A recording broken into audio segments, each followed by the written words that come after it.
Bismillahirrahmanirrahim. Assalamualaikum warahmatullahi wabarakatuh.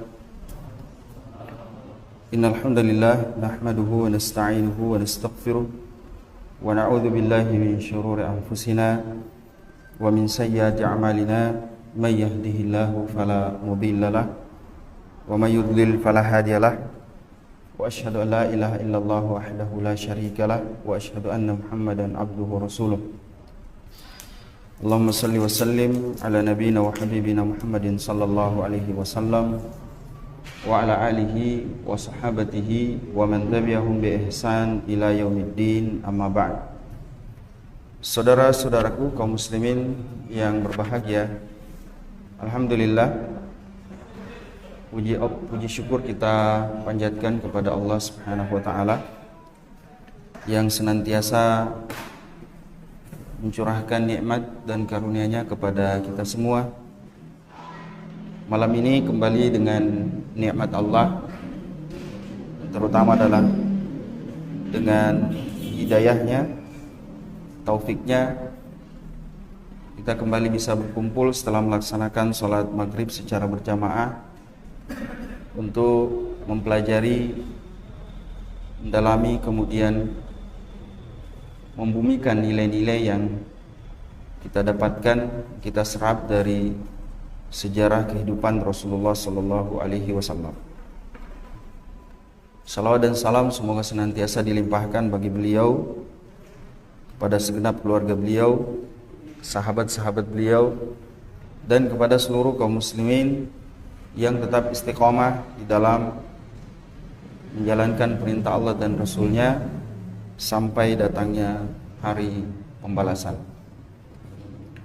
Malam ini kita akan melanjutkan pembahasan kita tentang peristiwa yang ketiga, peristiwa besar ketiga yang terjadi di zaman Abdul Muthalib, yaitu nazar beliau untuk menyembelih salah seorang di antara putranya.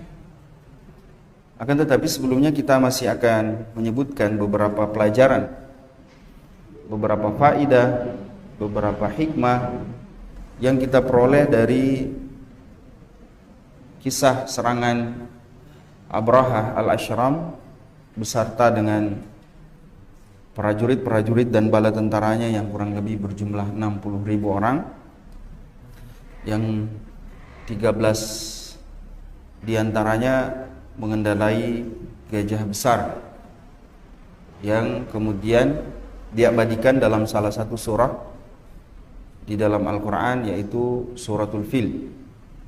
Kita sudah banyak bercerita tentang sejarah peristiwa ini, episode per episode. Kemudian kita melanjutkannya dengan durusun wa ibar, durusun wa ibar wa fawaid min hadithatil fil, pelajaran, hikmah yang kita bisa petik dari peristiwa ini. Terakhir kita sudah menyebutkan pelajaran dari kisah Abu Righal, sang pengkhianat itu menunjukkan kepada kita bahwa pengkhianatan bagaimanapun bentuknya pasti akan berakhir dengan kehinaan di dunia dan begitu juga nanti di akhirat. Pengkhianatan akan mendapatkan balasan yang disegerakan baik di dunia maupun di akhirat. Abu Righal yang dicatat dalam sejarah sebagai orang yang mengantarkan pasukan Abrahah menuju ke kota Mekah dari Taif, itu akhirnya dikenal sebagai simbol pengkhianatan. Sampai hari ini kuburannya itu kalau orang lewat situ nih dilempari pakai benda-benda, batu, sandal, sebagai bentuk penghinaan kepada Abu Righal, karena dialah orang yang telah mengantarkan Abrahah untuk menyerang Ka'bah. Sehingga mungkin sampai kapanpun dia akan terus menjadi simbol pengkhianatan. Dan ini menunjukkan pelajaran besarnya bagi kita untuk tidak berkhianat tidak berbuat curang, tidak berbuat culas, karena jelas ini adalah merupakan sikap yang sangat tercela dalam ajaran agama kita. Pelajaran yang lain dari peristiwa ini adalah haqiqatul ma'rakah bainallahi wa a'daihi. Peristiwa penyerangan ini juga menyingkap sebuah hakikat besar, bahwasanya perseteruan, peperangan antara Allah dan Rasulnya, Allah dan musuh-musuhnya, itu akan terus terjadi dan masih akan terjadi. Jadi peristiwa penyerangan Ka'bah ini itu menyingkap hakikat besar tentang permusuhan, perseteruan, pertarungan antara Allah Subhanahu wa taala dan musuh-musuhnya. Tapi bagaimanapun musuh-musuh itu membangun kekuatan, bagaimanapun mereka mengumpulkan kekuatan, tetap saja mereka tidak akan sanggup dan tidak akan pernah bisa untuk mengalahkan Allah Subhanahu wa taala. Di dalam ayat suci Al-Quran kita dapati banyak sekali ayat-ayat yang berbicara tentang ini. Misalnya ayat-ayat yang berbunyi yuriduna liyutfi'u nurallahi wallahu mutimmu nurihi walau karihal kafirun. Orang-orang kafir itu, musuh-musuh Allah itu terus berusaha senantiasa untuk memadamkan cahaya Allah. Dia berusaha untuk memadamkan cahaya Allah, untuk menghilangkan Islam dari muka bumi, bagaimanapun caranya. Yuriduna, kata yuriduna kata para ahli tafsir adalah kata kerja yang berbentuk fi'il mudhari, yang salah satu maknanya adalah terus berusaha tanpa henti. Jadi usaha mereka ini silih berganti. Alhamdulillah, terakhir kita mendengar kabar orang yang menggambar kartun baginda Nabi Sallallahu Alaihi Wasallam wafat, tewas dengan cara yang sangat mengerikan. Mungkin ada orang yang bilang, akan semua orang juga mati, biar orang beriman juga pasti mati. Betul, tidak salah. Kita semua pasti mati, bukan cuma dia, bukan cuma Lars itu. Kita semua pasti mati. Tapi yang membedakan adalah bagaimana kita mati. Apakah kita berada di atas jalan Allah Subhanahu wa taala, di atas ketaatan kepada Allah Subhanahu wa taala, atau berada di barisan musuh-musuh Allah Subhanahu wa taala. Itu yang jadi persoalan. Pasti semua kita pasti akan menghadap Allah Subhanahu wa taala. Tapi bagaimana kita menghadap Allah Subhanahu wa taala dalam keadaan kita beriman kepada Allah. Yuriduna itu menunjukkan kepada kita betapa mereka terus berusaha, betapa mereka membangun kekuatan dan tidak henti, membangun strategi, bekerja sama dengan organisasi yang kuat, dengan dana yang unlimited, yang tidak terbatas. Mereka berusaha untuk memadamkan cahaya Allah Subhanahu wa taala. Akan tetapi apa? Wallahu mutimmu nurihi walau karihal kafirun. Tetapi bahwasanya Allah Subhanahu wa taala menghadapi usaha mereka dengan menyempurnakan. Jadi Allah menyebutkan dalam bentuk memastikan, meski mereka berusaha, itu pun belum tentu berhasil. Tapi Allah, wallahu mutimmu, Allah sudah pasti akan menyempurnakan cahayanya. Syekh Abdurrahman bin Nasir As-Sa'di rahimahullah di dalam tafsirnya mengatakan, yuriduna liyutfi'u,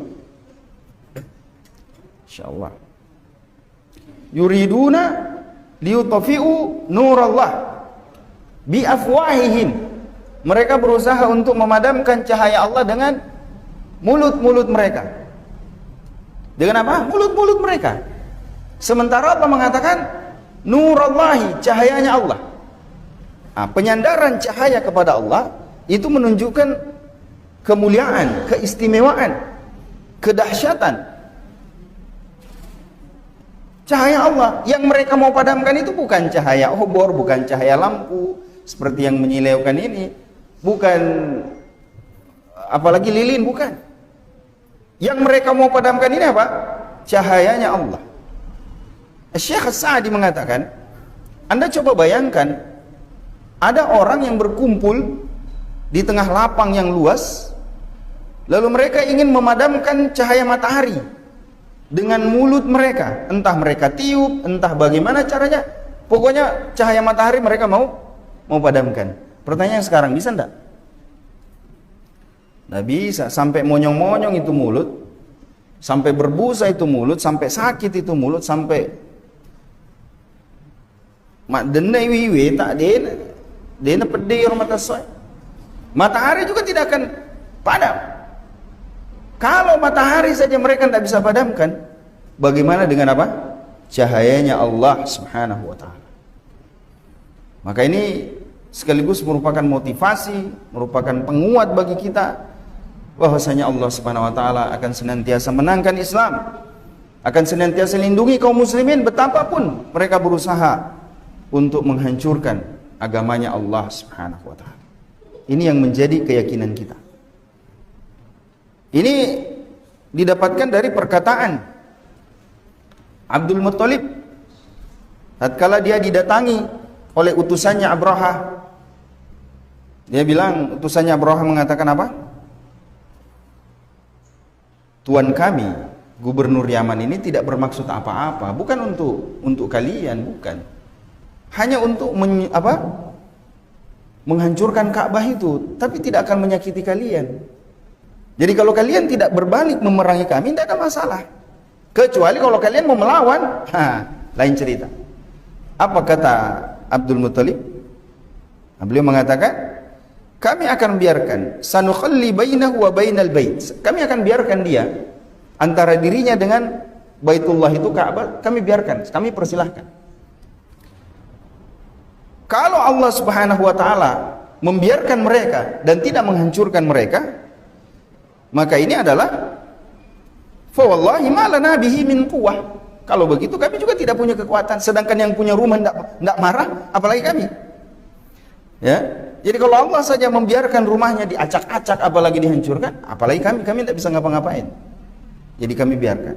Nah, perkataan Abdul Muttalib ini dipahami oleh para ulama kita tentang adanya hakikat bahwa mereka sudah tahu, dan ini sudah ditanamkan nilai-nilainya sejak dulu, bahwa musuh-musuh Allah ini senantiasa berusaha untuk memadamkan syiar-syiarnya, memadamkan agamanya. Dan betapapun mereka berusaha, mereka tidak akan sanggup, sebagaimana yang telah kita sampaikan. Sebagaimana sabda Rasulullah SAW dalam hadis yang sahih, inna hadzal balad haramun harramahullahu yawma khalaqas samawati wal ard fahuwa haramun bihurmatillah ila yaumil qiyamah. Sesungguhnya tempat ini, apa yang dimaksud? Ka'bah adalah tempat yang disucikan oleh Allah, tempat suci, mulia, istimewa, dan dia sudah suci, disucikan oleh Allah semenjak hari pertama Allah menciptakan langit dan bumi. Fahuwa haramun bihurmatillah ila yaumil qiyamah. Maka dia akan terus suci, terjaga, mulia sampai datangnya hari kiamat, kata Rasulullah sallallahu alaihi wasallam. Ini sekali lagi hadis menegaskan tentang terjaganya Ka'bah, terjaganya Masjidil Haram, dan akan terus berada di pangkuan kaum muslimin sampai datangnya hari kiamat kelak. Ini pelajarannya, ikhwan sekalian yang dirahmati oleh Allah Subhanahu wa taala. Kemudian pelajaran yang lain adalah ta'zimun nas lil baiti wa ahlihi. Ini juga sekaligus menunjukkan bagaimana penghormatan dan pemuliaan manusia kepada Baitullah, kepada Masjidil Haram. Itu sudah berlangsung sudah lama, sejak zaman Nabi Ibrahim ketika dia dibangun. Apalah lagi ketika di hadapan mata mereka orang-orang Quraisy sudah melihat bagaimana 60.000 orang anggota pasukan beserta dengan 13 ekor gajahnya itu lari tunggang langgang. Bahkan tidak ada manusia yang ikut serta di dalam perlawanan itu, tidak ada.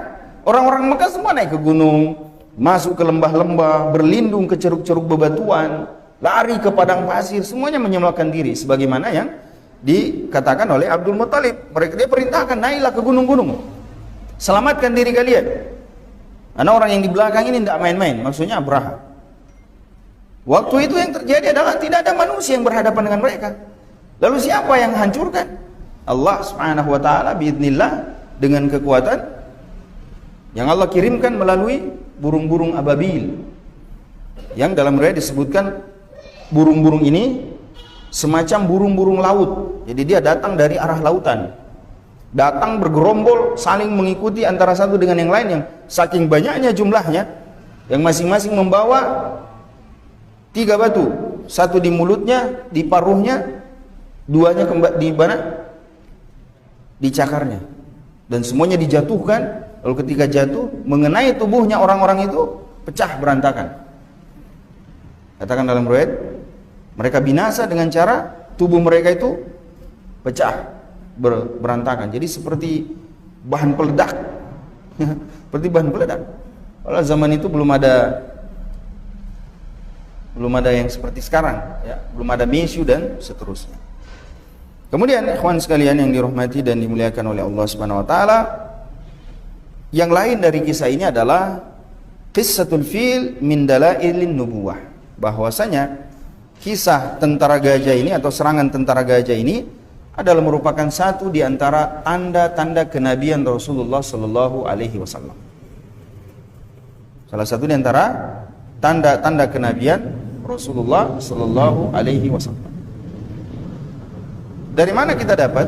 Seperti yang kita gambarkan bahwa Ka'bah ini sekitarnya itu adalah penyembah berhala. Sementara yang menyerang orang yang beragama Nasrani. Pada kenyataannya Allah Subhanahu wa taala menjaga Ka'bah, padahal orang-orang di sekelilingnya itu orang yang menyembah berhala. Nasrani ini jauh lebih baik daripada menyembah berhala. Sementara Baitul Maqdis 2 kali diserbu oleh Bukhtanasar atau Nebukadnezar.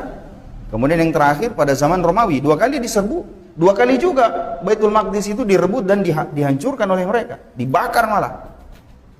Ka'bah tidak pernah berhasil dibakar, tidak pernah berhasil dihancurkan. Padahal yang jaga Baitul Maqdis orang-orang Yahudi, orang-orang beriman juga. Yang menyerang orang musyrik.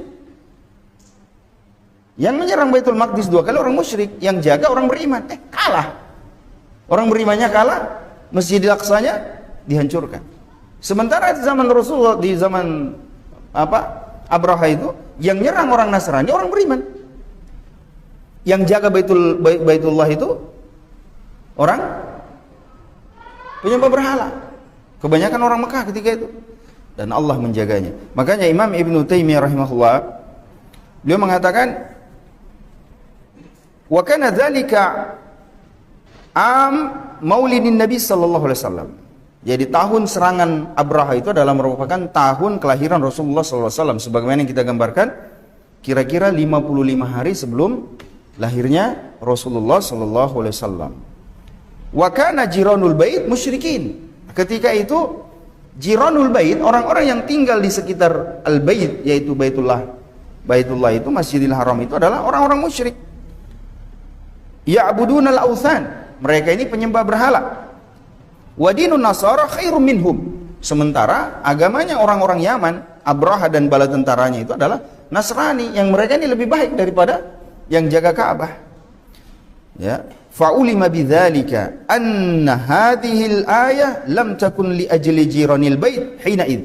Maka diketahui, didapati melalui peristiwa itu bahwa ya, tanda ini, tanda kebesaran Allah ini bukan disebabkan oleh orang-orang yang berada di sekelilingnya ketika itu, bukan. Tetapi siapa? Bal kana li ajlil bait. Tetapi karena kemuliaan rumah itu, kemuliaan rumah Allah itu, kemuliaan Baitullah itu, au li ajlin Nabi sallallahu alaihi wasallam. Atau karena apa? Karena apa? Karena Nabi Muhammad sallallahu alaihi wasallam. Karena Rasulullah sallallahu alaihi wasallam yang ketika itu sudah berada di kandungan ibunya. Bayangkan, masih berada di kandungan, hancur orang yang mau serang. Bagaimana kalau keluar nanti? Beliau masih berada di kandungan ibunya, Allah menjaga Baitullah, kemudian orang-orang di sekitarnya dari serangan orang-orang Yaman yang ingin menghancurkan Ka'bah. Au li ajlin nabi alladhi wulida fi dzalikal 'am 'indal bait. Yang ketika itu beliau dilahirkan pada tahun itu di sekitar rumah Allah Subhanahu wa taala. Au li majmu'ihima wa ayu dzalika kana fa huwa min dalailin nubuwah. Bagaimanapun kisahnya, apakah dia karena Baitullah, kemuliaan Baitullah, atau karena kelahiran Rasulullah SAW yang sebentar lagi, keduanya merupakan satu tanda di antara tanda-tanda kenabian baginda Nabi Sallallahu Alaihi Wasallam. Ini ikhwan sekalian yang dirahmati dan dimuliakan oleh Allah Subhanahu Wa Taala. Baik, sekarang kita pindah kepada episode berikutnya, yaitu nazar atau sumpah siapa? Abdul Muthalib untuk menyembelih salah seorang di antara 10 putranya. Nah, kita sebutkan nama-nama putra dan putri Abdul Muthalib. Silahkan dicatat, karena ya ini mungkin tidak banyak referensi yang menyebutkan. Saya minum dulu. Ini tangan kanan. Tangan kanan. Masya Allah. Mumtaz. Lezid.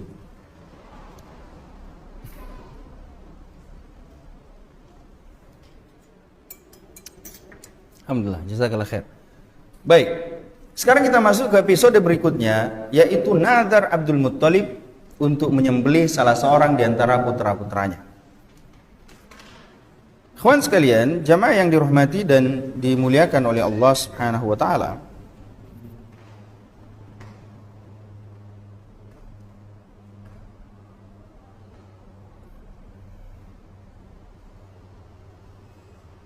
Jadi ketika itu, seperti yang kita ceritakan, Abdul Muthalib ini masih punya satu orang putra. Siapa orang putra pertama Abdul Muthalib? Masih satu putranya ketika itu. Siapa putra pertama Abdul Muthalib? Pian. Siapa putra pertama Abdul Muthalib?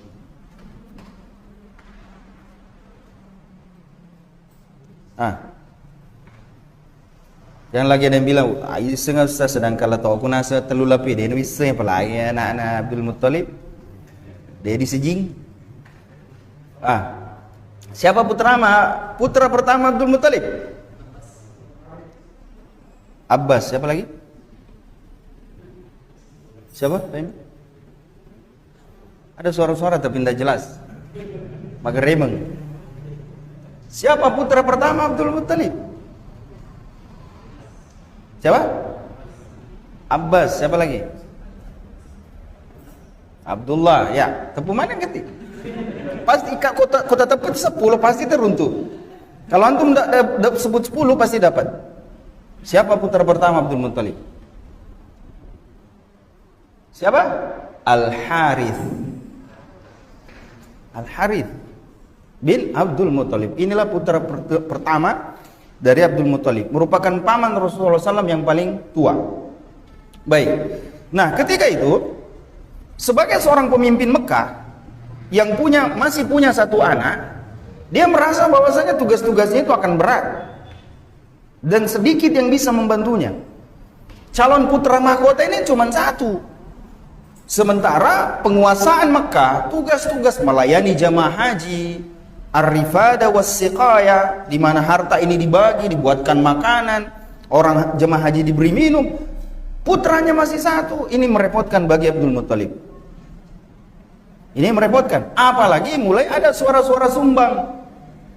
Waktu itu kan kalau orang punya putra satu, apalagi istri satu, aib bagi orang Arab. Iya. Jadi orang-orang Arab jahiliyah itu kalau istri satu, apalagi anak satu, aib. Dibully orang. Kalau di Indonesia, jomblo saja yang jomblo dibully. Ya. Nah, kalau di sana dulu di zaman jahiliyah itu, orang kalau masih putranya masih satu, dibully. Ya. Maka Abdul Muthalib bernazar.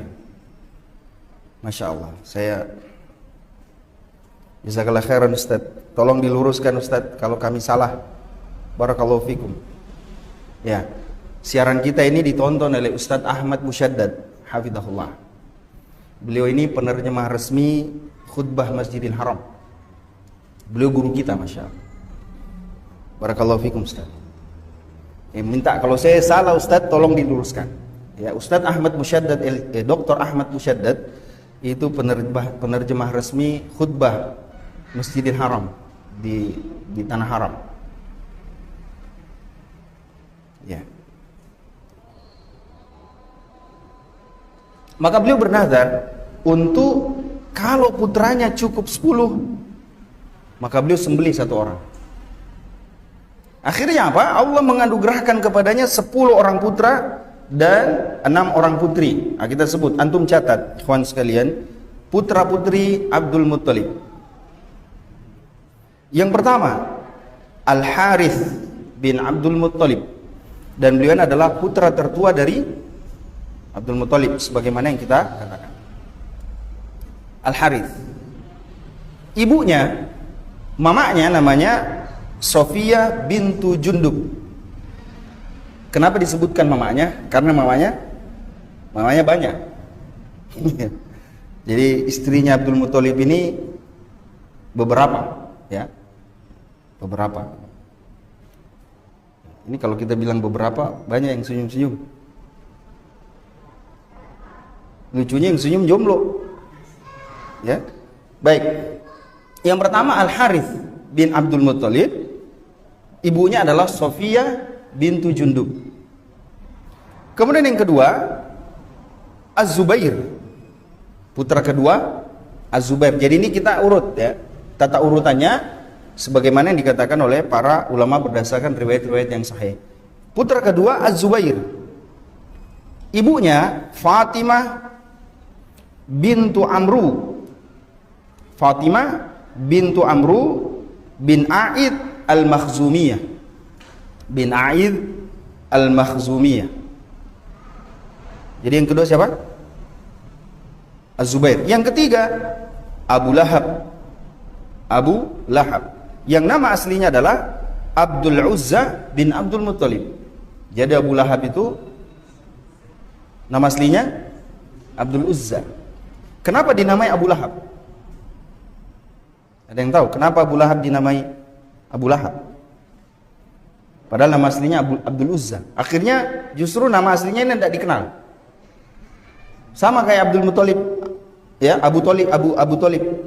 Tidak dikenal nama aslinya. Justru nama kunyahnya, nama gelarnya yang diketahui. Kenapa dia namanya Abu Lahab? Karena dia putih sekali. Putih dan ganteng sekali. Lahab itu artinya seperti api yang menyala-nyala. Jadi wajahnya itu terang benderang, cerah sekali.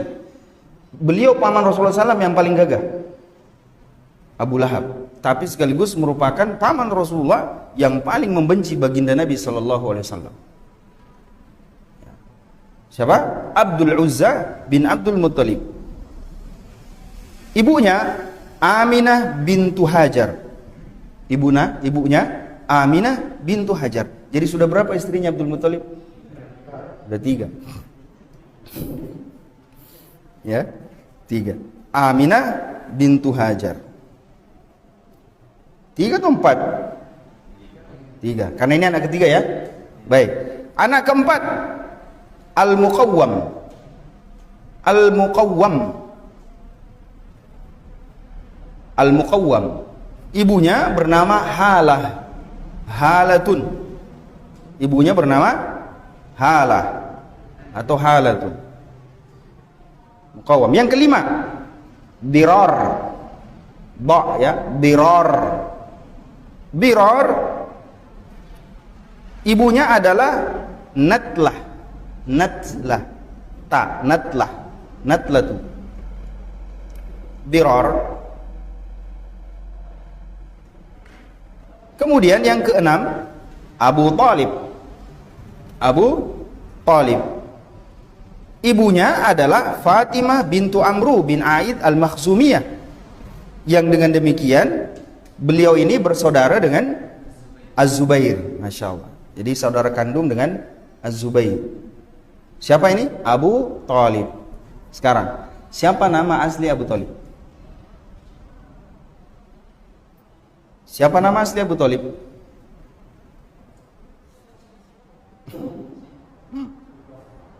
Siapa? Siapa? Abdu Manaf. Nama aslinya Abdu Manaf bin Abdul Muttalib. Nama asli Abu Thalib Abdu Manaf. Ini anak keberapa? Keenam.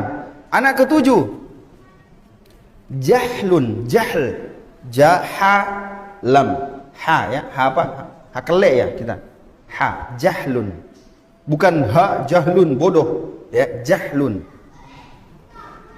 Ya. Wa yuqalu hajlun. Kadang-kadang juga dipanggil, beliau juga disebut hajlun. Terbalik, ha baru ja, hajlun. Ibundanya adalah Halah bintu Wuhaib. Ibundanya adalah Halah bintu Wuhaib. Kemudian yang kedelapan, Abdullah, ayahanda Rasulullah sallallahu alaihi wasallam. Beliau ini bersaudara dengan Abu Thalib dan Az-Zubair. Ibundanya siapa?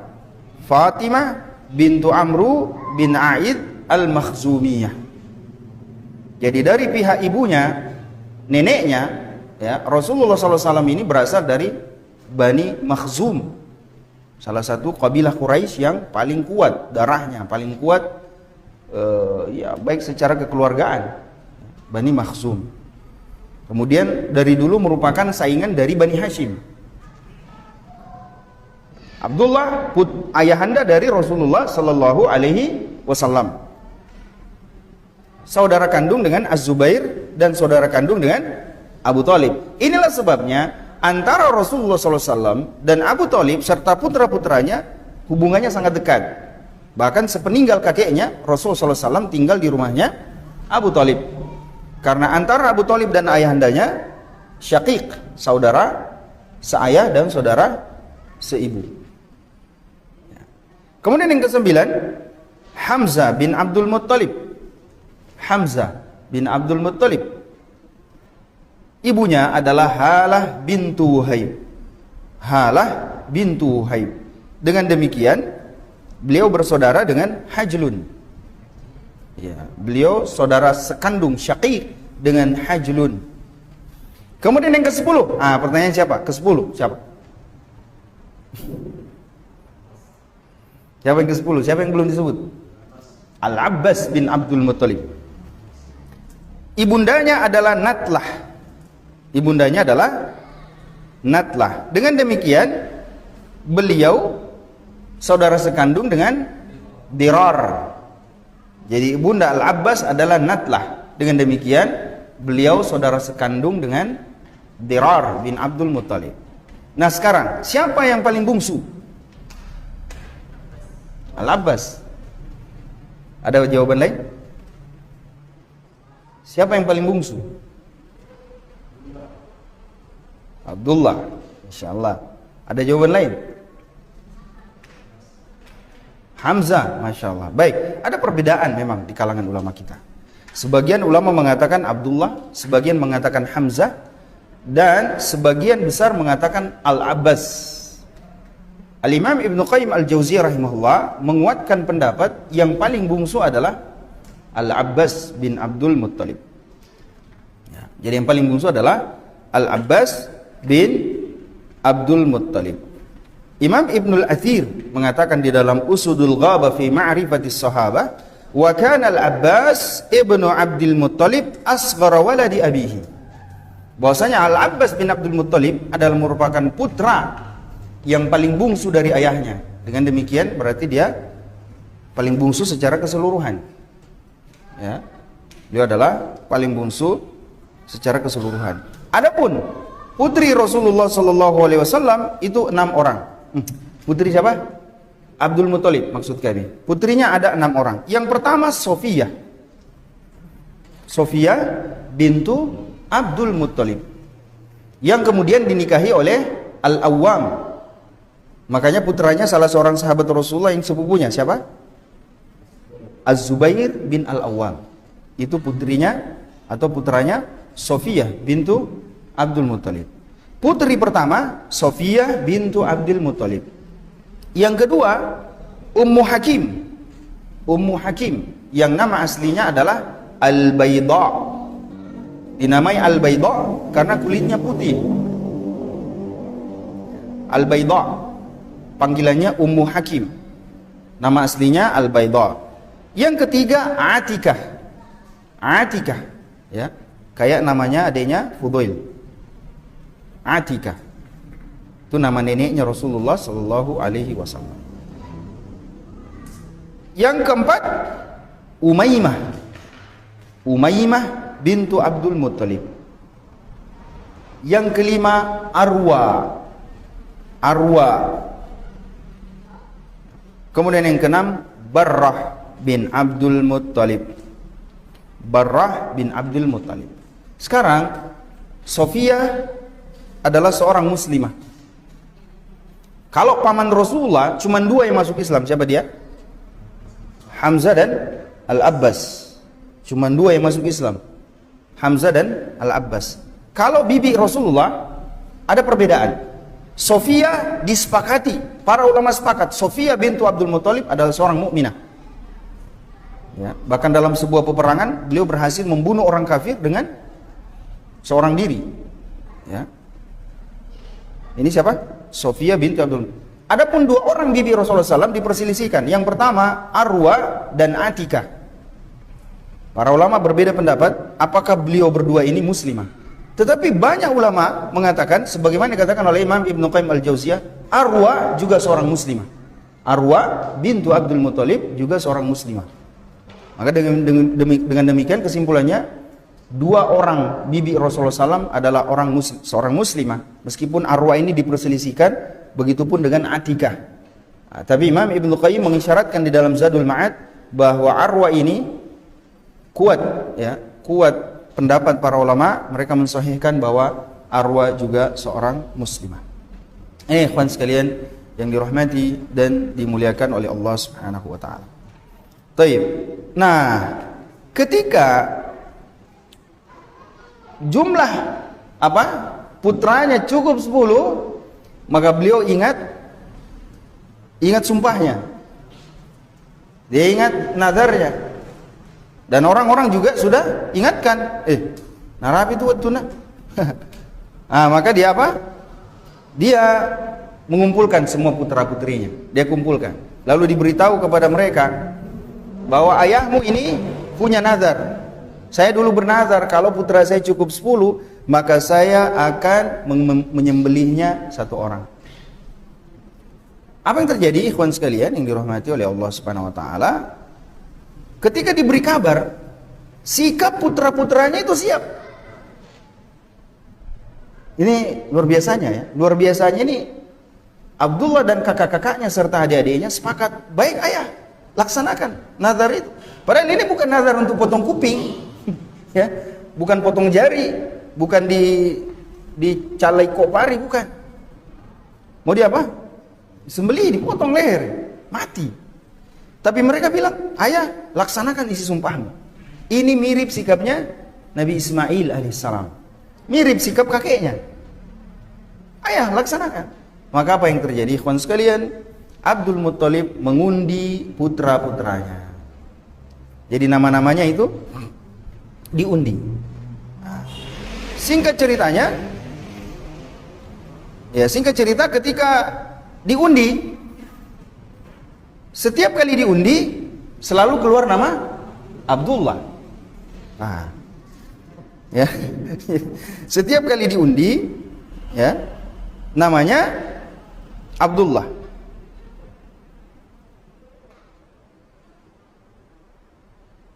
Nah, begitu keluar namanya Abdullah, dia sudah bawa Abdullah ke Ka'bah untuk disembelih.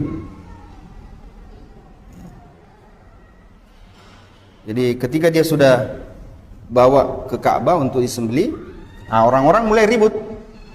Ya. Orang-orang mulai ribut mempertanyakan sikapnya yang betul-betul mau menyembelih Abdullah. Sebagaimana yang kita katakan, ikhwan sekalian, bahwa Abdullah ini adalah merupakan putra kesayangan Abdul Muttalib. Jadi diantara mereka bersaudara, yang paling disayangi oleh Abdul Muttalib adalah Abdullah. Abdul Muthalib sangat menyayangi Abdullah. Nah, ternyata ketika diundi, namanya terus yang keluar. Ya, namanya terus yang keluar. Nah, nantinya ikhwan sekalian yang dirahmati oleh Allah Subhanahu wa taala, akhirnya disarankan Abdul Muthalib untuk mengganti. Dengan cara apa? Menggantinya diundi dengan 10 ekor unta. Nanti cukup 100. Jadi 100 ekor unta lawan Abdul Muthalib, baru namanya unta yang keluar. Berapa kali diundi, terus namanya yang jatuh Abdullah. Ditambah lagi 20. Diundi 20 lawan Abdullah. Abdullah lagi yang jatuh. Orang bilang tambah lagi, dukun itu bilang tambah lagi 30, 40, sampai angka 90, Abdullah terus yang jatuh. Akhirnya apa? Bilang kasih cukup 100. Dikasih cukup 100, baru angka 100, apa yang terjadi? Barulah unta yang jatuh namanya. Disembelih untanya. Dan itu menunjukkan betapa sayangnya Abdul Muthalib dan orang-orang Arab Quraisy kepada Abdullah, dan mereka juga tidak rela kalau Abdullah yang harus disembelih. Ini ikhwan sekalian yang dirahmati oleh Allah Subhanahu wa taala. Makanya ada hadis di mana Rasulullah SAW bersabda, "Ana ibnu dzabihain." Aku adalah putra dua orang yang disembelih. Maksudnya kakekku Ismail hampir disembelih, dan begitupun Abdullah kakak ayahku hampir disembelih. Hanya saja hadis ini diperselisihkan oleh para ulama kita, dan insya Allah kita akan bahas pada pertemuan yang akan datang tentang penilaian para ulama status hadis "Ana ibnu dzabihain." Aku adalah putra dua orang yang disembelih. Meski memang pada kenyataannya memang ya Abdullah hampir disembelih. Cuma hadis itu yang dipertanyakan, ya, dipermasalahkan oleh para ulama kita. Jazakumullah khairan. Demikian, mudah-mudahan bermanfaat ikhwan sekalian. Subhanakallahumma wa bihamdik, asyhadu an la ilaha illa anta astaghfiruka wa atubu ilaik. Wa sallallahu ala nabiyina Muhammadin wa ala alihi washabihi ajmain. Wa akhiru da'wana alhamdulillahi rabbil alamin. Assalamualaikum warahmatullahi wabarakatuh.